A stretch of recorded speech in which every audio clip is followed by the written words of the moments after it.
Alam nyo ba na itong dahon ng mulberry at talbos nito ay pwede natin itong lutuin.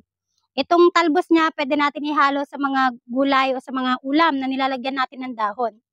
Pero ngayon, kukuha tayo ng dahon para lutuin nating laing. Ito yung kukunin natin, oh. Maganda. Oh, ito kakabsat yung kukunin natin mga dahon.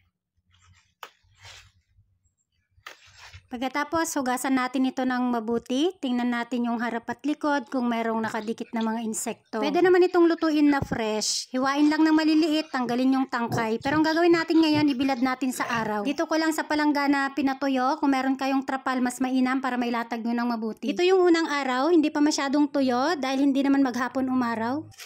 Ito na yung pangalawang araw na pagbilad natin dito sa mga dahon. Ayan, medyo ano na siya, magaspang na, crispy na, kumbaga. Nakirasangan, kakabsat. Kapag ganito, pwede na natin ito lutuin. Tanggalin natin yung tangkay.